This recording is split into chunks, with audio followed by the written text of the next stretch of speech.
Ohio State gave up 41 points but still narrowly beat Michigan last fall, but defensive failures caught up to them in games that followed with losses to Michigan State and Clemson. Hi everyone, I'm Ray Crawford. The annual Scarlet and Gray game promises to give us a glimpse of just how far this defense has come since that loss in the Orange Bowl. And our Ohio State insider Marty Bannister has reported from the sidelines during Buckeyes games since 2006. He'll be at the Horseshoe tomorrow and joins us now. And Marty, it wasn't pretty in those final two games. What's been the focus on defense this spring, and what are you looking forward to seeing tomorrow? Well, really, it wasn't pretty more than the final two games, Ray. The defense was an issue for a better part of the last month of the season for Ohio State. Attitude and aggressiveness, those are the two things that Urban Meyer has been looking for out of his defense throughout the spring. One of the reasons that Chris Ash was brought in from Arkansas, he was their defensive coordinator when he was at Wisconsin. He gave Ohio State's offense fits when he was the Badger D coordinator. He brings in an attitude that Urban Meyer wants out of his defense. Urban Meyer is big on 4 to 6 seconds of effort on every play, and that's what they've been stressing throughout the spring so far. These guys have been getting after one another. It's been a defense that took some hits last year, publicly, privately, and on the field, and they've got a different attitude when they take the field, not only tomorrow, but when they get back on the field in August. Braxton Miller had shoulder surgery and missed all of spring practice. How has he spent his time, and how eager are you to see Cardale Jones and J.T. Barrett duel at the backup battle?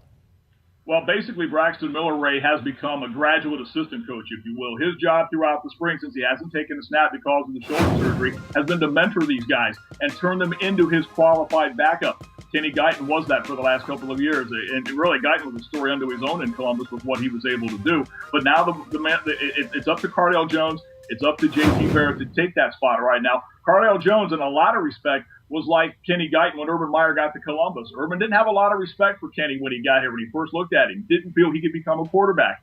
Cardale Jones in that similar boat, but he's turned it up a notch in the spring. It'll be interesting to watch these two guys go tomorrow. And Urban has said throughout the week, tomorrow's a game, guys. We're going to play. We're going to air it out. We're going to see what these guys can do.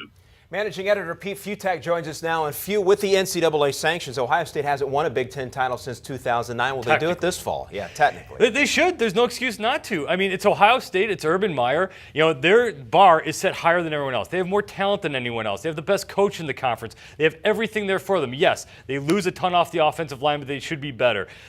Losing Carlos Hyde's not a plus. They do need to beef up that defense, like Marty alluded to. And, you know, the funny part about it is when it comes to attitude and adjustment, you know, how close was Ohio State to being just amazing? You know, they were so good for so long. The question was, could they beat the top teams? Then they lose 2 games, real tight games, to 2 very good teams, and all of a sudden it's a panic time. Well, that's where the deal is at Ohio State right now. Well, I think, if anything, 2 things would stand out. I'll give you 2 words about Ohio State this year.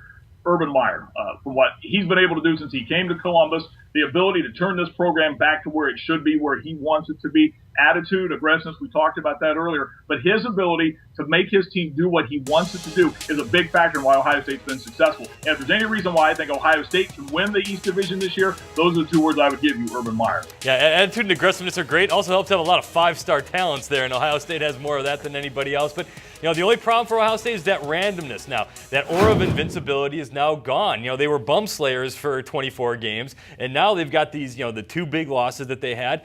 And now here, that's the key. Where are they going to lose on their schedule? Maybe at Michigan State. That's the only game that's probably an acceptable loss. But get to the Big Ten championship game. Can they beat a Wisconsin again? Absolutely. But again, the bar is set higher for Ohio State than everybody else right now. Interesting to see how things go at the spring game, the Scarlet and Gray game there in Columbus. All right, Marty, thanks very much. Appreciate the time. And Few, thank you as well. For more on Carlos Hyde, who will take him in the draft? Where does Doug Chapman rank him among the draft-eligible running backs this year? Check out the video on CampusInsiders.com.